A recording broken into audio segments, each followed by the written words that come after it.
It's time to ignite your soul and unlock your full potential. Join us on Beneath the Helmet, the podcast exploring firefighters' health and wellness. Hosted by retired Fire Chief Arjuna George, our podcast is the perfect place to start your journey towards becoming the best version of yourself. So come on, let's join the conversation and find out what sets your soul on fire. All right, welcome back, everyone. A guest on here today that is kind of, I consider a bit of a guru in this field, and it's pretty near and dear to my heart. We're going to talk about something called TRE today, tension trauma release exercises. So today I get a chance to sit down and have an amazing chat, real eye-opening conversation with TRE Australia's Richmond Heath. So the TRE has made a huge impact in my life. I would consider TRE and a lot of other somatic work that I've done to be some of the best tools in my toolbox for my own well-being. TRE is kind of introduced to me a number of years ago, about 2 to 3 years ago, and it didn't take long before I knew that I needed to be certified in TRE. My goal is to share it with the first responder community, but also to everyone I come in contact with. TRE saved my life. TRE changed my life. And I truly think that every first responder listening to this right now, or a loved one of a first responder, I think everyone should try TRE at least once, experiment with it, and see how it can change your life. What it does is essentially rebalances your whole nervous system. And for me, my nervous system was completely fried and on the brink of not functioning at all. So TRE, within only a few sessions, really allowed me to get back to my old self, to feel calm, to actually have my mind rest, to feel like my body could actually move and bend more, to feel no pain. It changed my life. So this episode, like I said, Richmond Heath, kind of an expert in this field, along with Dr. David Berselli. And he's sharing his nuggets of wisdom of doing TRE and his background in body work in general.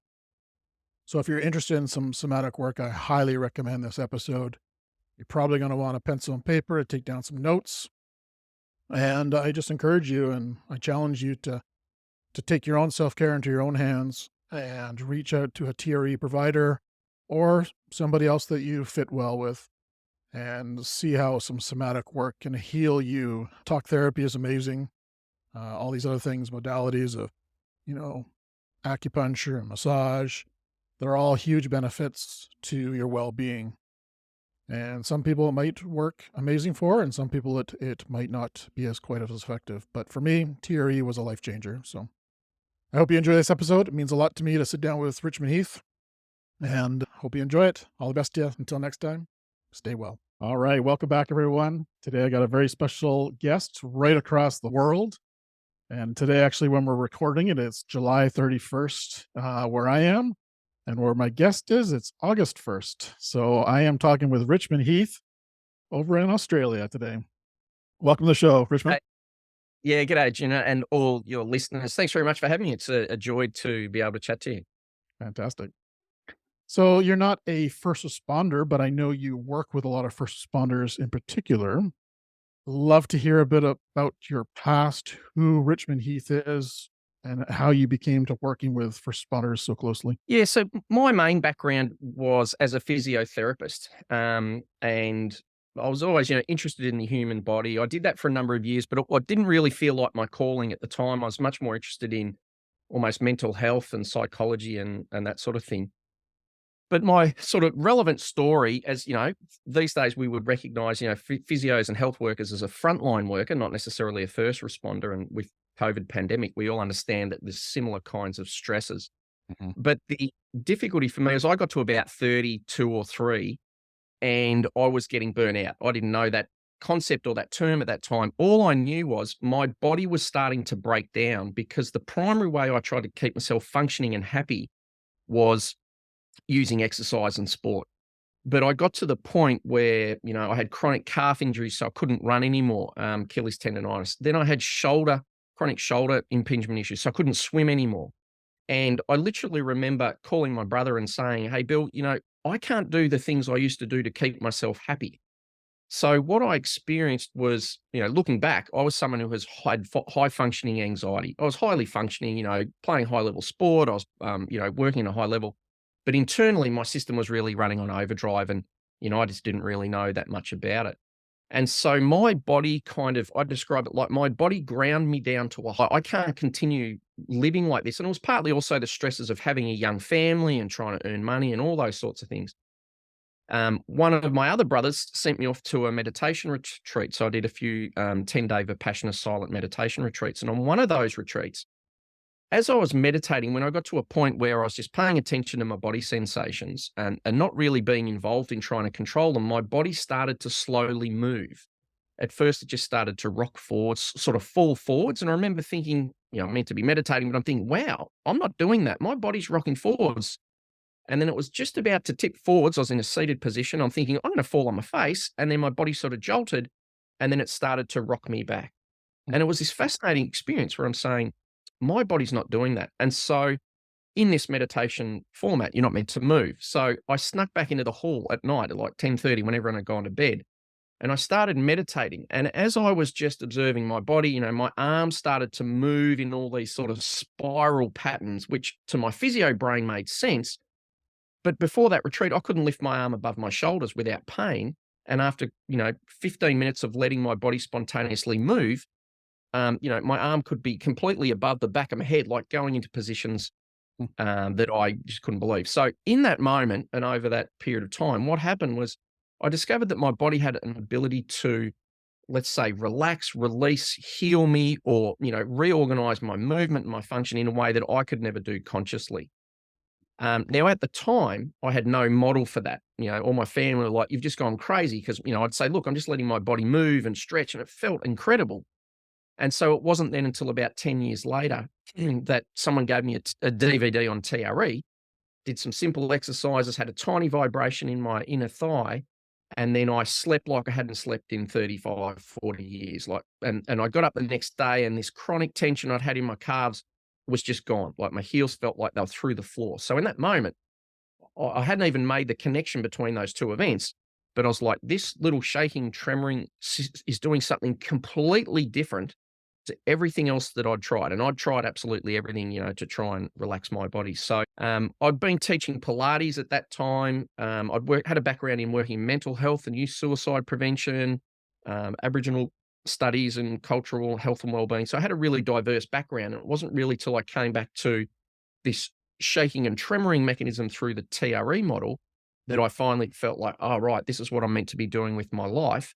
As a physiotherapist, teaching people how to use this spontaneous movement response in order to optimize their health and well-being, to prevent PTSD and burnout, but also to help people come alive and feel more connected to themselves and connected to others in their relationship and the world around them. Do you think that movement that you're experiencing with your arms, was that a fascia stretch? Do you think that that's what that was, or is that something different? Look, so for me, the more I teach TRE and the more I work in this field, the less I care about what we call stuff. So Mhm. in the early days of TRE, all the shaking, it was all about muscular release. We talked about the psoas muscle, that deep sort of flexor muscle right in the core of the body. Then when we see these movements, we talk about fascial releases, and I'm sure it is because it's not just stretching a certain part of the body; it's more the connected whole. But then in 500 years, Arjuna, I always say, we will look back at our explanations for what's happening, and people will laugh at us and say how medieval we were. So, Mhm. all I would say is it was about the movements were taking my body into places that I couldn't consciously do. Mm. It was also everything I'd learned about strength training went out the window because after a few days of just following my body and letting it move around, at one point, I remember I was lying on the floor, my body was rolling around, then my feet kind of went up onto the wall like a handstand, and I could do a single arm sort of handstand push up with Mm. my arm above my head, upside down. Um, almost effortlessly. Whereas, 3 days before, I couldn't lift my arm above my shoulder. So Wow. everything I'd been taught about the mechanics of strength training and all that sort of went out the window, because there was this, you know, what we call absolute strength, different to maximal strength. And I think this is really relevant for people who are in the performance field, like first responders are. When the body is able to move itself, like what we would call neurogenically, meaning that the nervous system is generating the movement, I'm not doing it consciously. Some physios in Australia working with similar to TRE, but spontaneous movements, have shown that the body can create greater strength neurogenically, so when it's moving under load, than we can ever create volitionally.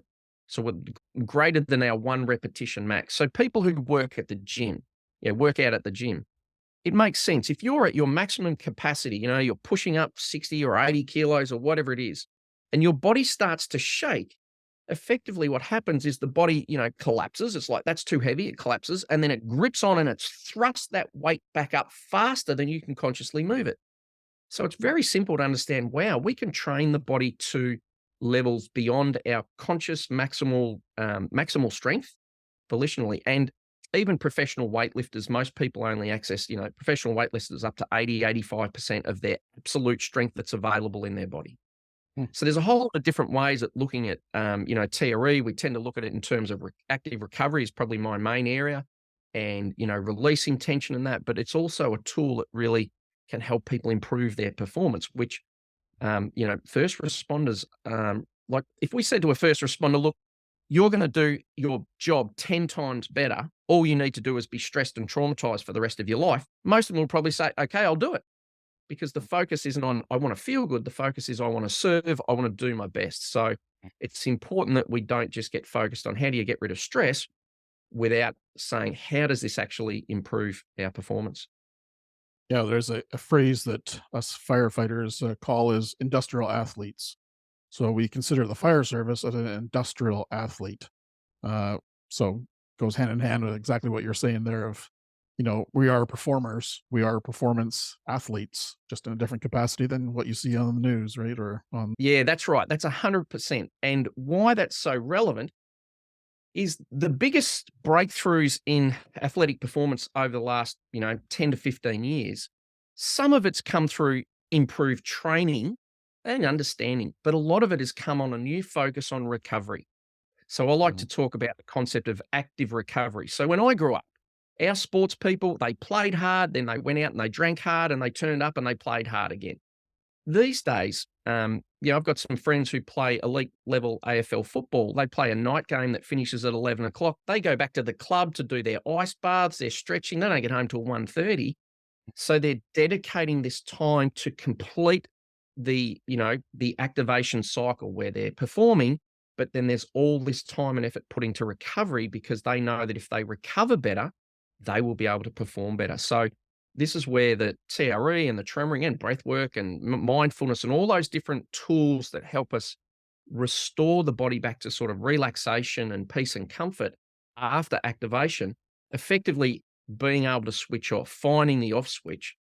That's not just about preventing burnout and PTSD, although that's absolutely critical, but it's also about improving performance. So this is why I see this, TRE and the tremoring as such a valuable and obvious tool for, as you say, athletes, Industrial athletes. Industrial athletes is the Yes. term. Yeah. Yes. Like, first responder athletes. So this is where it fits both sides of the, it fits both sides of the model. I'd love to hear your view and your kind of elevator pitch, if you want to call it that, of what TRE is and how it could benefit firefighters. So if you came across a firefighter who had no clue what this is, Yeah. how would Richmond Heath describe it?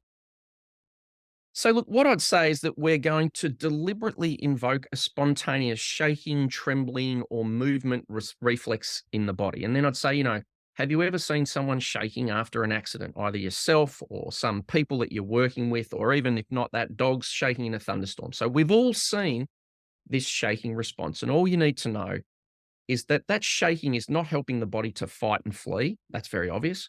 And it's not helping the body to freeze and to immobilize. So that's very obvious. So it's not part of our stress and trauma response. We often say, oh my God, I'm shaking because I've got all this adrenaline. But adrenaline isn't there to make our body shake, because that's not helping us fight or overcome a stressor or deal with a challenging situation. The shaking and trembling is how the body recovers. It's how it dissipates and uses up the adrenaline in the most efficient and effective way. So I'd explain it like that. Basically, the shaking and the tremoring is the recovery response. And one of the things that we find in, especially in the first responder community, is this cycle of resilience. Brilliant at activating themselves to meet the challenge, amazing at enduring, working for long periods of time. And when we look at the chemicals of that, you've got adrenaline, which gives you that initial quick activation to get you up and ready and working at your peak. Cortisol comes in a little bit later. It takes longer to come into the body. It takes longer to be used up, and that gives you that long-term energy. And we train that. First responders are incredibly proud, and should be, about, we're strong, we endure, we never surrender, we keep going, we do what needs to be done. But the critical part of that cycle then is, once that stressor or, challenge is over, do we train how to down-regulate, get the nervous system back to a calm place so that when you hit the pillow at night, you sleep like a baby? And that's the critical part that we rarely train in our first responder community. And if we do, often we'll be like, yeah, we want to have gyms and weights. If you're not out at a fire, we need your strength so your body's capable of meeting those challenges. But rarely do we say, hey guys, but we need to invest just as much time training your nervous system to be able to switch off to a level of serene, peaceful relaxation. And one of my key points, Arjuna, and a lot of organizations don't like hearing it, but if your first responders are leaving work at the end of the day with higher levels of adrenaline and cortisol than they started the day with, you are not meeting your obligations to maintain their psychological, mental health, physical health, and well-being. Too often, we're expecting our first responders to invest their own time and their own money to cope with the stresses that we require them to do during their work. So we really need a revolution in terms of how we view this, in the same way that I say about sports people. Elite sports people now go, recovery, critical. It's built into their structure. We do it as a team. It's just as important as the preparation and the performance. But still, in our first responder and frontline health, we say, we're going to work you till the end of your shift, and then it's up to you to go home and recover. So effectively, I need you to pay for your recovery in your own time. We'll give you some tools on that, but it needs to become something where this cycle of adrenaline and cortisol, it switches on. No one has any problem switching it on to get to work, or at least before they get into the stages of burnout. But we need to be training it to switch off. So at the end of the day, you walk out with a smile on your face. Sure, you're going to be tired. You're going to be, physically done. But in terms of your stress levels, you need to be walking out the door going, I'm back to a peaceful, relaxed place. So now I can go home and be a peaceful, relaxed, partner, father, brother, community member. Sorry, I know that's a bit of a, but it drives me insane, because we have organizations that constantly saying, oh, we're really committed to the well-being of the people. I say, well, how much time and money are you investing in paying them for their recovery time? And the answer is, generally, we do a training seminar once every month or a couple of months, and that, not actually investing in recovery. And that's critical in order to be able to complete the cycle of resilience so that people get stronger and healthier. I presume it's the same in the US, but we know that in Australia, the longer people are in first responder services, their resilience and their mental health and their physical well-being all decline the longer you're in service. And the missing link, it's not just because of the work that people are doing, it's because we're not training this full recovery cycle. That is pure gold. I firmly believe, and I'm fully behind that 100%. I know in the mental health aspect, we're starting to talk about the recovery aspect of mental health. So you come back from a mental health crisis or whatever, and how are we going to help you recover from that versus jumping right back into work? Same thing goes for your nervous system. Leaving the fire station, if we could leave the fire station more relaxed, more calm than when we arrived, holy, that's going to change the world. That's going to change the world. I like that. Yeah, that's right. And, think about how much training you do to develop the skills and the physical and mental capacity to do your job under extreme stress, in very traumatic situations. So that's not something that happens overnight. You don't do a one-day training and then it's like, right, just go and develop that. Constantly building those skills. And it's the same with our capacity to recover. So, like any skill, you could do a meditation weekend and you're like, fantastic, that felt great. But then once you're under stress again, it can be hard to go, I want to consciously switch my body off. Most people don't develop that skill because we don't train it. And the more you train the nervous system's capacity to switch off, the better and easier it becomes. And the research is very clear that if people are able to get their physiology, and this is really critical, to get their physiology, their nervous system, their hormonal systems back to homeostasis immediately after a trauma, they are highly unlikely to develop PTSD. So we all know that, whatever happened at work finished, or the car accident was back there, or the trauma was back there, but our body is still continuing that on. And if it was a matter of cognitive choice, we would all just choose to let that go. But we can't. So there's this underlying neurobiology or physiology in the body where the nervous system is activated be outside the level of our conscious control. And so this is where TRE is a significant point of difference to other techniques, because things like mindfulness, breathwork, and even exercise, they're actually top-down techniques looking for a bottom-up effect. So, for example, I could say, okay, consciously calm your body down. Well, you can only do that to a certain level. It's similar to, you think about, if you've got a tight muscle, I can say, Arjuna, relax those shoulders. And you're like, I can't. If I tell you to tighten those shoulders up, you can, but the limit to how much you relax is generally not up to you. That's up to the nervous system. And this is where TRE is so unique in this field. Doesn't make it better than other techniques. And really, we want to use them in conjunction. It's not about competing at all. You want to use them in conjunction, because the shaking and the tremoring that the body or the nervous system is organizing itself is below the level of our conscious control. And that's where all our unresolved stress and trauma is generated. None of us are choosing to have chronic cortisol levels or, low back pain or digestive issues. So it's giving us this entry point to re-regulating the nervous system in a way that no other, in a different way to, consciously directed techniques. And the beauty then is when you combine this, it's really shifting our baseline level of ability to switch off and relax in the physiology of the body, the effectiveness of our other, consciously directed top-down techniques like mindfulness, breath work, general exercise, progressive muscle relaxation, all of those things, mindset training, even, all of those things get more effective. So, from my point of view, I say it's literally a no-brainer to be adding this in, training the nervous system to.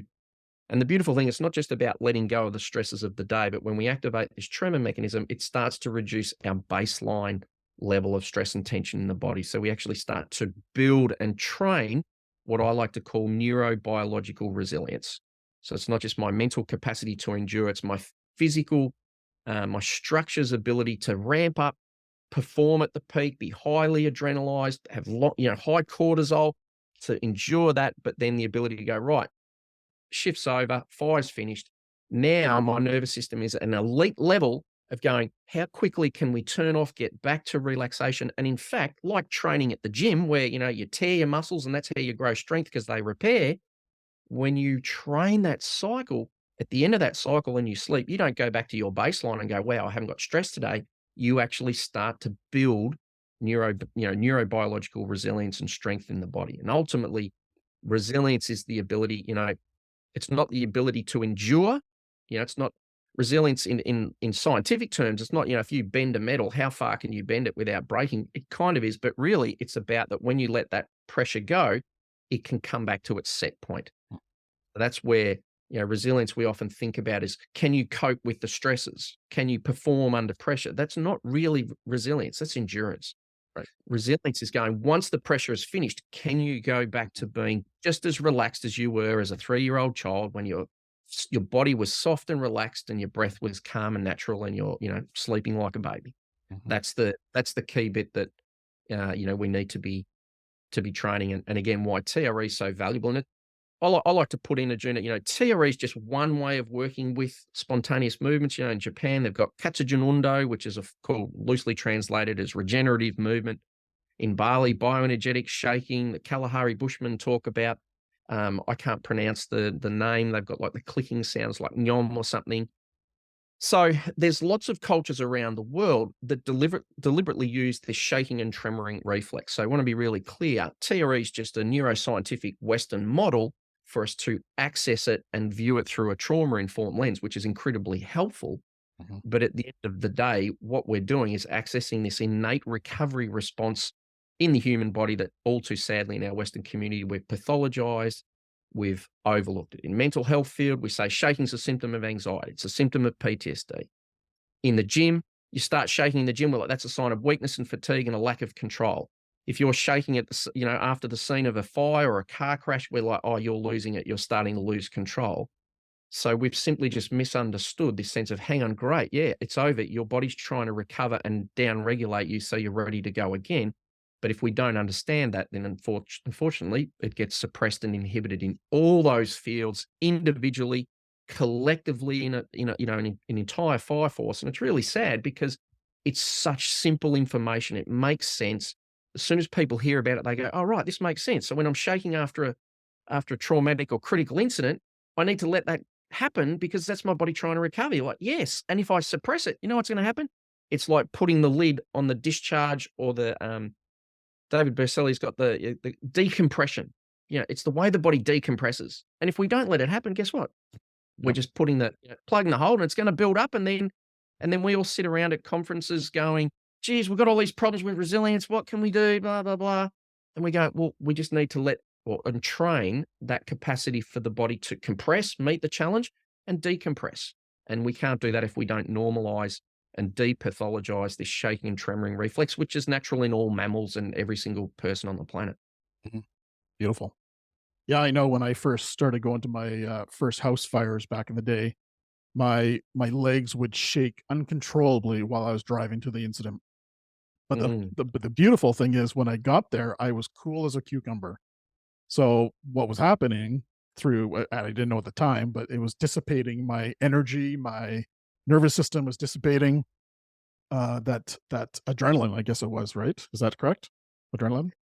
Yeah, so adrenaline builds up to get you to fight or flee, but in the truck, you're just sitting still. So the Mm, body can't create movement, it can't run, it can't increase its strength. And so that takes us out of, normal homeostatic relaxed state. So the body's going, I've got all this adrenaline for movement, but at the moment I can't move. right. So let's use it up most efficiently through this small shaking, this small shaking reflex. It's more energy efficient. It's the way why animals do it.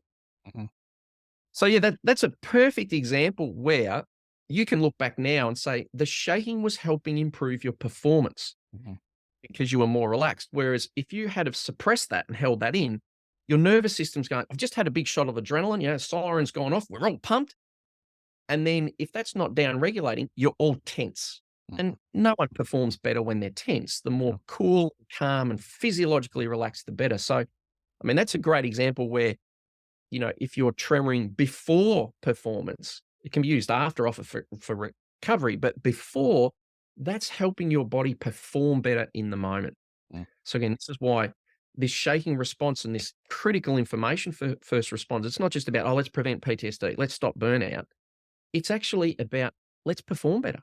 Let's be even more elite than we are, Yeah. and let's do it in a way that's not costing us with our mental health, physical well-being, and this is what I find, quite sadly, Arjuna, is a lot of people, eventually they get burnout and they need to quit, and they can't do the job that they love. They love serving. It's a brilliant job, and they get to the point where I just can't do it anymore because I can't. It's costing me too much, and so not only does that cause a huge amount of cost to the fire services and the community for retraining and recruitment and all those issues, but at an individual level, that person's now like going, I've got to find another career. And for some people like yourself, you're like, wow, this is leading me on to something bigger and greater.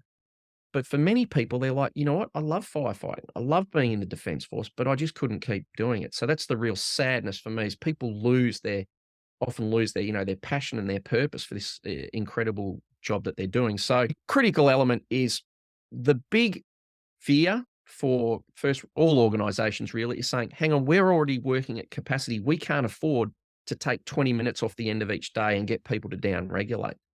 That's the big fear. But what we need to recognize is when you take into factor the cost of retraining, the difficulty with recruitment, the rates of burnout, financially, it makes sense. There's lots of people who've gone in Australia, research onto doing a 4-day work week. People are like, we can't do it. And they find repeatedly that people get the same amount of work done. It's done more efficiently. They're all happier. Everything works really well, but it takes that courage. And that this is the critical thing. I think people listening to this, it takes leadership for someone to be able to say, you know what, we can't just keep going with the status quo. We can't keep saying, oh, but there's nothing we can do because we haven't got enough stuff. Someone has to say, you know what, we need to prioritize this, not just for the well-being of for our personnel, but actually for the well-being of our organization. And that financially and in terms of effectiveness and output, it's actually going to improve. And again, I just go straight back to the example of elite athletes. That's been the critical sort of element in really pushing elite athlete performance through in the last few years. Yeah, they actually train. They don't train harder anymore. They train less. They train smarter, but they recover much more significantly. They invest a whole lot of time into recovery. And as industrial athletes, this is the next step that all our first responder organizations need to understand and they need to implement if we want to maintain well-being, but also keep optimizing the elite performance of the teams. Well, this whole post-traumatic crisis, I guess you could say, across the world. Epidemic, yep. Yeah, it's a crisis, epidemic. What you're saying essentially is by regulating our nervous system, we could eliminate PTSD, post-traumatic stress, 100% or almost. Is that? I just want to almost restate that because that's so powerful. Well, let's say 99.9%. But yes, okay.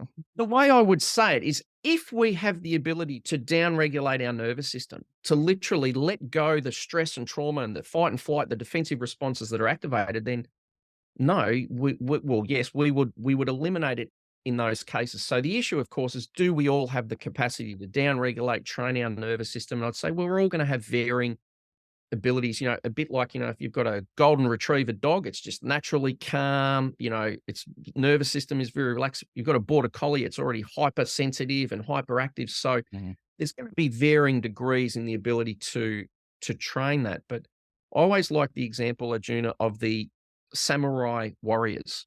So, when we think about samurai, they're like famous for having superhuman capacities, spinning up onto buildings and doing all this superhuman stuff.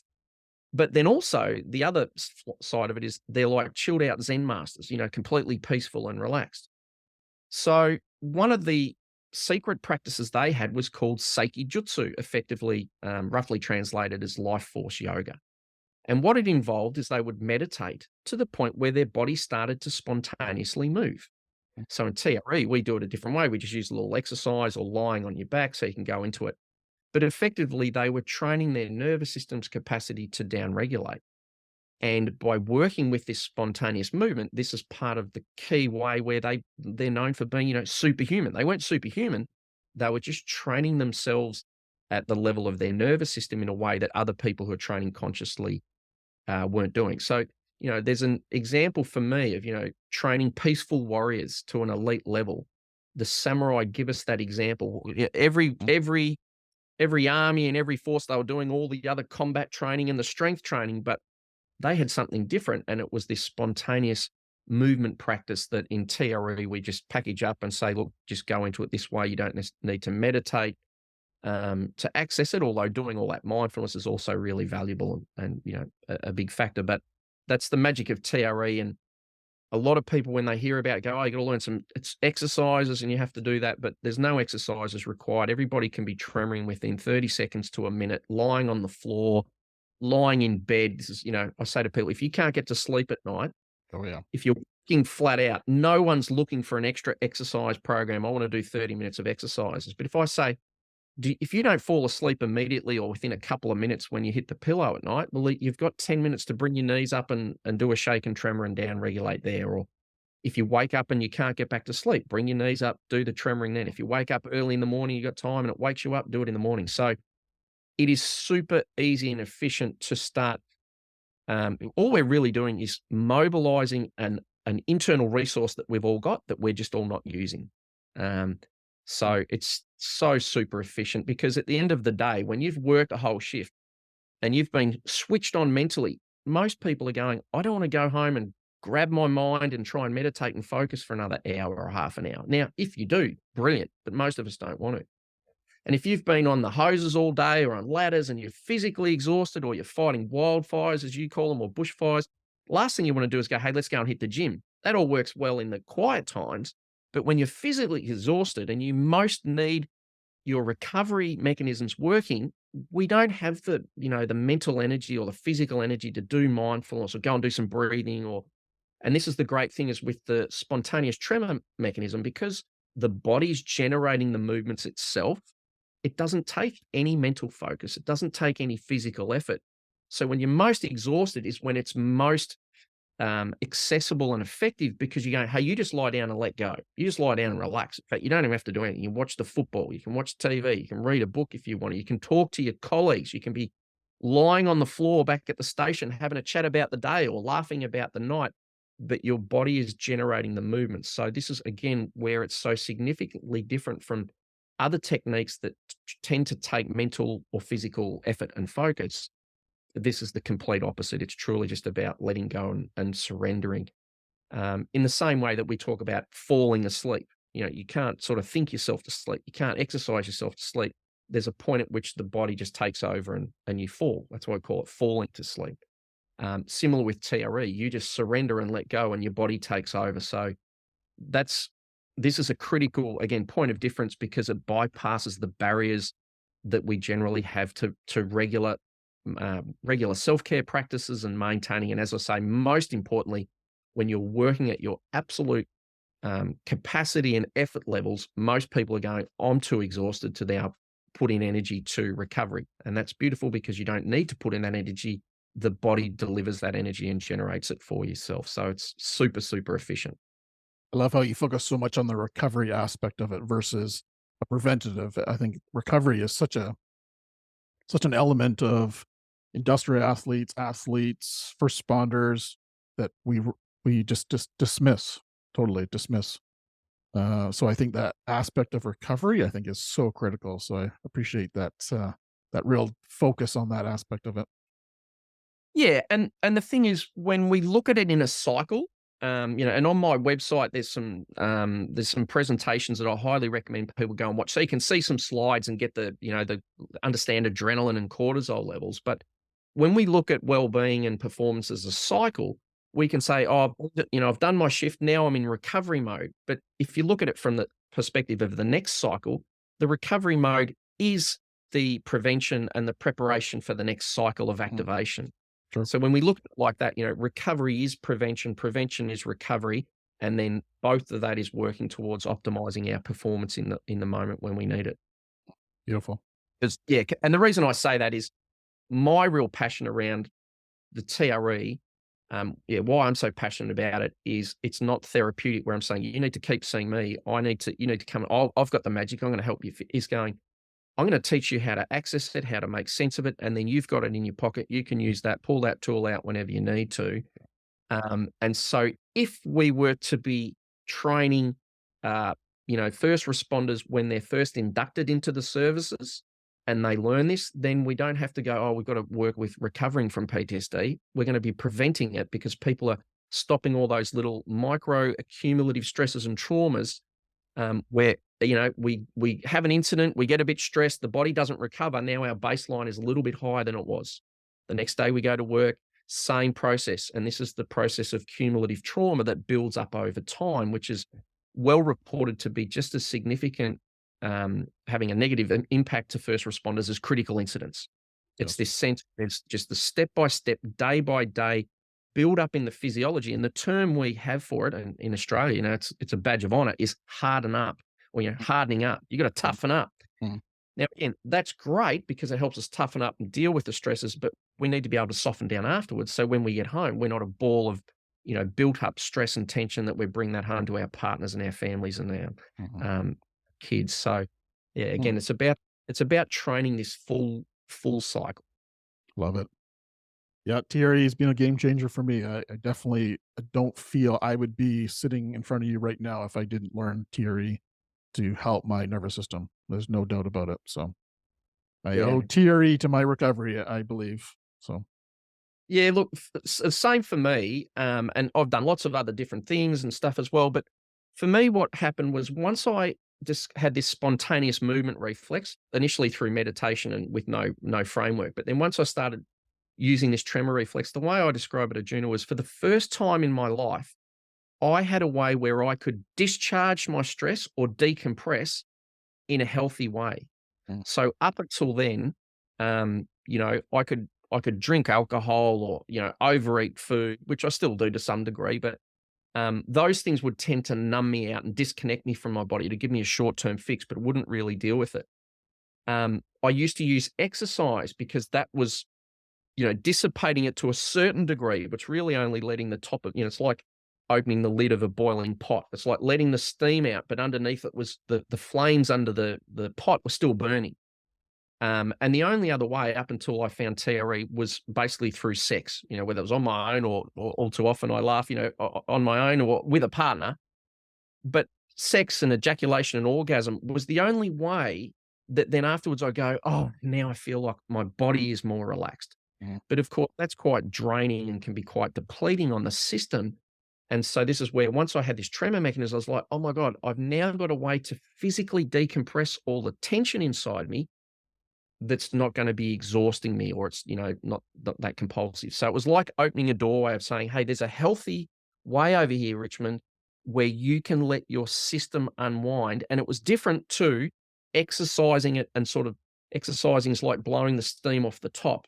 It was actually saying that underlying tension inside you, whether it's from anxiety or stress or just coping with the day, or again, it doesn't really matter what the external challenge is, but there's like, hey, there's a way, Richmond, where you can start to turn down the flame that's underneath the boiling pot that's you. And that was just completely revolutionary. Even talking about it now, I can feel that sense of relief. Like, oh, finally, there's hope for me to be able to decompress. And that's what happens to a lot of us. We get towards this burnout stage because we've lost the ability for the body to decompress and let go of that internal tension. Love it. So talking about burnout, it's pretty near and dear to my heart of burnout, and I'm educating myself about it and kind of working myself through it, which is going to be a lifelong habit and a lifelong challenge for myself to kind of regain my natural and kind of my old AJ self. But for yourself, for burnout, what came to light for you that you were on the path to burnout? Anything kind of any warning signs or any key indicators for yourself?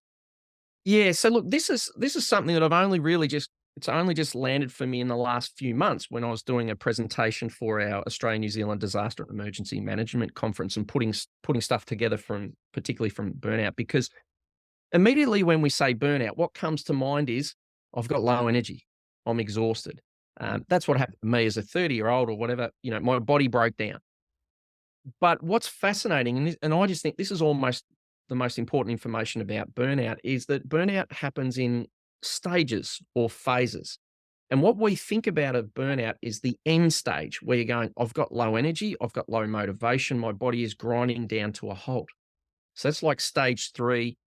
We have the term adrenal fatigue, which in the medical community, they argue, is that a real term? Is that really what's happening? But it doesn't really matter because we all go, I've got low energy at work and I've got low energy at home and I'm starting to just feel shut down. Now, that is a physiological state of the nervous system to create that low energy because the body's saying, we can't keep doing this. It's got to stop. So it slows us down. But if we come back to the first stage of burnout, the first stage of burnout doesn't sound like burnout at all. It's actually the complete opposite. And the first stage of burnout is one where we have high energy at work and high energy at home. So when we look at adrenaline and cortisol, adrenaline gives us that short-term spike of, meet the challenge, wake up, arousal, activation. And then when adrenaline's released short-term, it generally only stays in the body for up to an hour from when it's released. And if you're continually releasing it, there's more.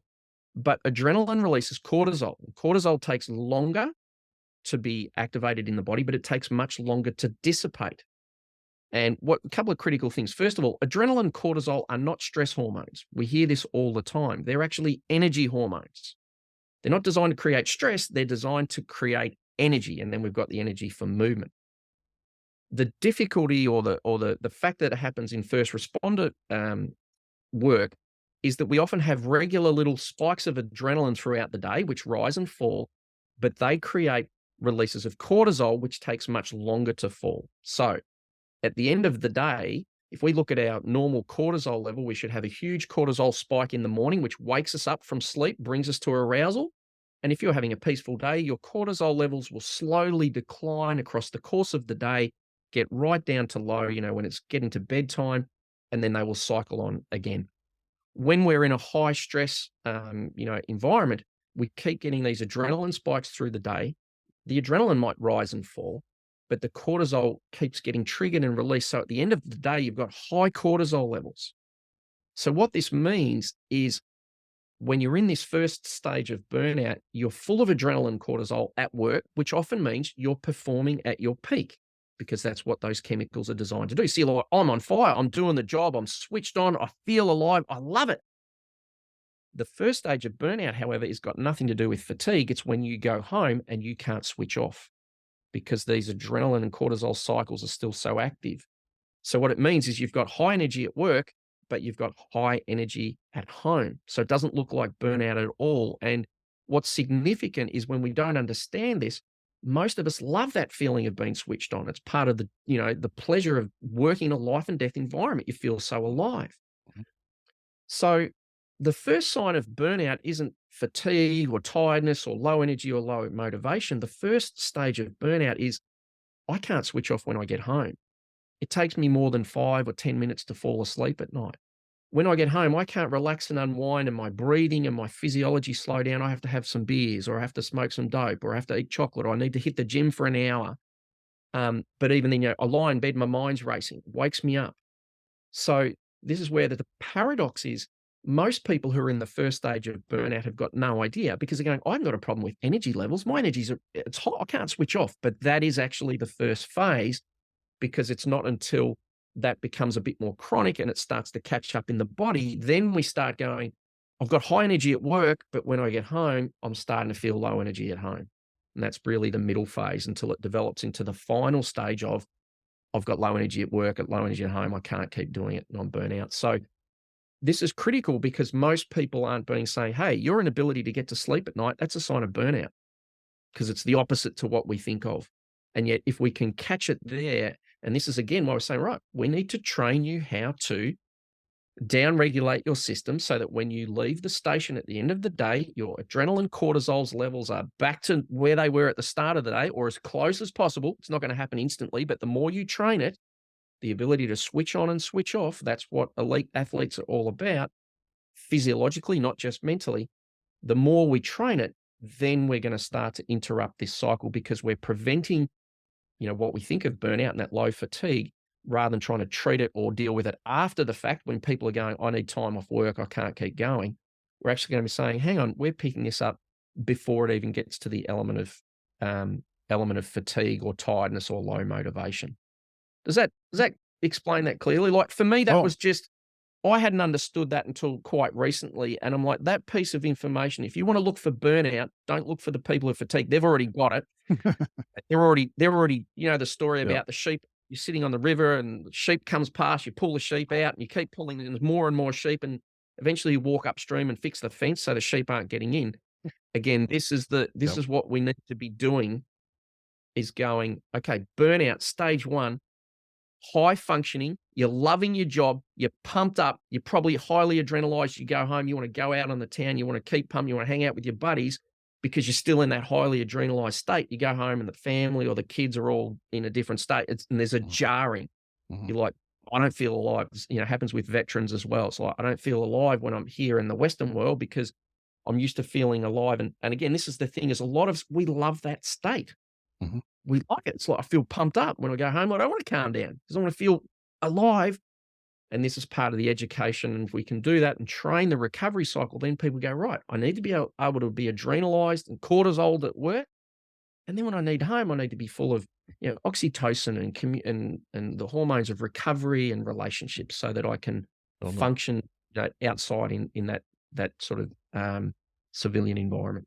That's kind of popped in my head is the divorce rate of first responders is extremely high. So you're coming home from your shift and your cortisol's up here, your adrenaline's up here, but your whole rest of your family is in a nice homeostasis, even keel.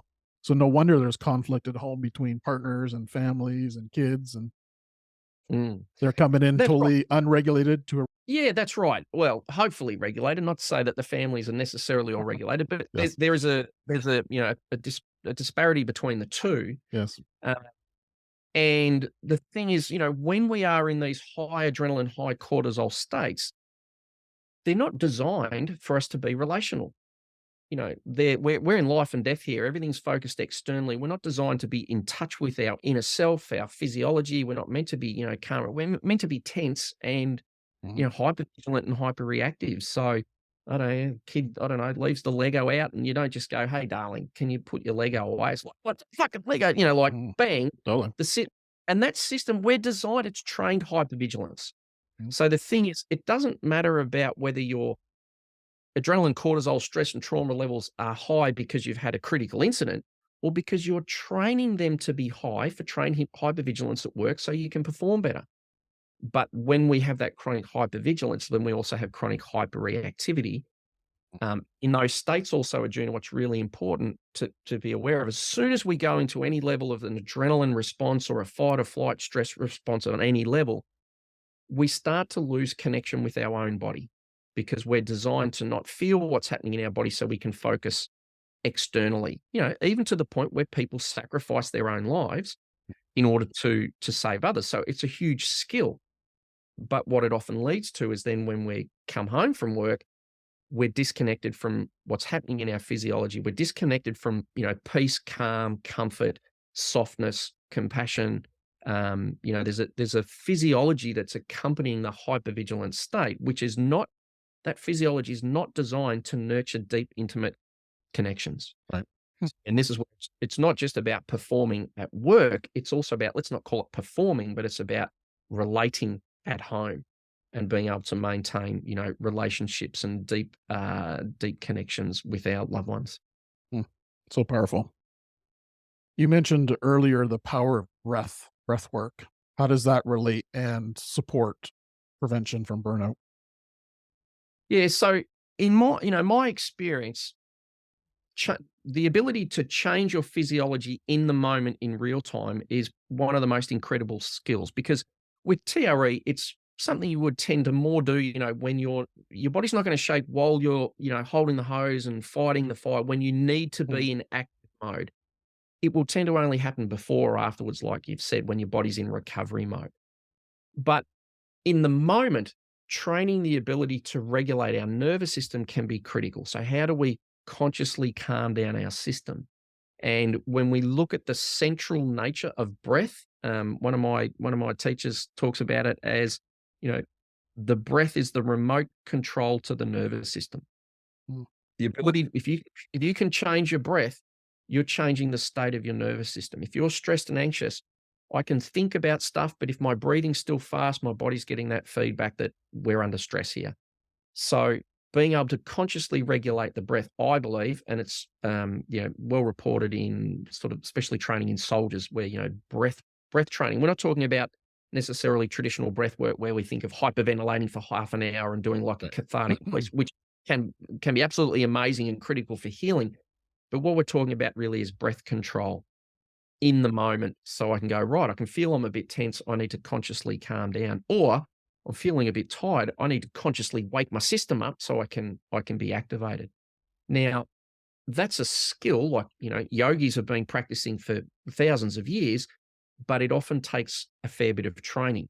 So most people you can't say, hey, look, just take these breaths and calm your heart rate down. You do it, you practice it, you're like, oh, I think it's working. I'm not sure. It takes a lot of training, but it's a really practical skill and an active tool you can use in the moment to consciously regulate your system. When we combine that with TRE, where TRE is re-regulating your system that's outside your conscious control, I think they're just the two perfect partners. Mindset training and all that stuff's relevant, but no matter what you think, if your physiology is not coming along with you, it's never going to make a difference to how you're feeling. And so that ability to learn to consciously regulate the breath is, I think it's probably if not one of the most valuable tools that people can have when you need to consciously change states. So to kind of summarize this whole thing, if listeners listening today can take away two things, breathwork and TRE, they could solve a lot of issues in their own well-being, their own health, their own nervous system, just with two simple strategies. Does that summarize it in one nutshell? Yeah. Yeah, absolutely. I think, and I don't like the term breath work, like breath training, for want of a better word.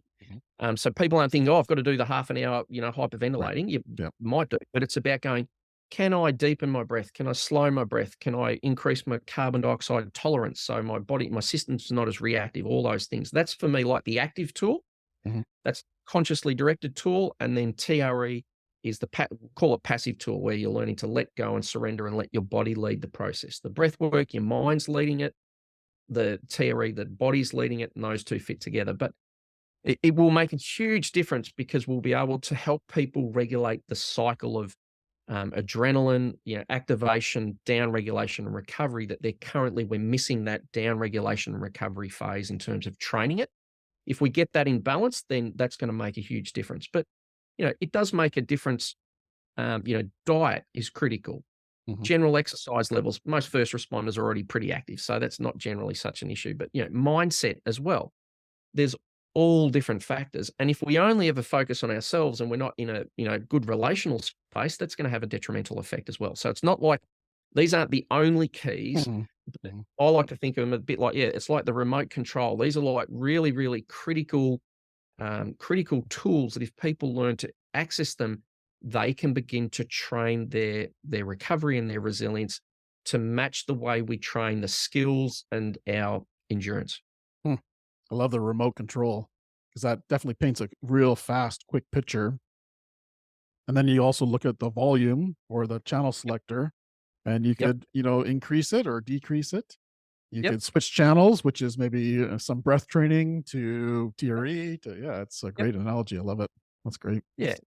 And again, we sort of think, it might be a bit woo-woo or whatever, but this is what the samurai and the ancient warriors were practicing. They're going, if we want to be elite, warriors, we need to have this mind control, this breath control, we're dying, all of those things. So we're slowly starting to catch up from, the model of, I'm a first responder, I work hard, I drink hard, I eat hard, I party hard, I do everything hard, of going, hang on, if we want to be able to sustain this, we need to be able to harden up when we need to be able to soften down, be active, stand down. That's the real, that's the missing link.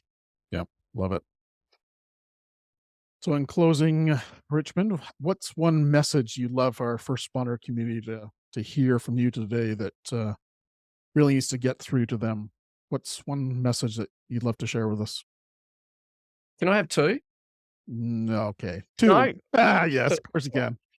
So the first message that comes to me is that you are worth it, and you are vital, and you are valued, and you are valuable, and we need you to be looking after yourselves and training your recovery, partly so you can keep doing your jobs, but primarily so you can be happy and healthy doing, this invaluable work. I think that's my primary message is, don't put up with it. Don't just keep going, it's killing me, but I'll just keep going until I have to stop, or I stop and I'm going to end up with chronic disease and heart disease and stroke and cancer when I'm 65.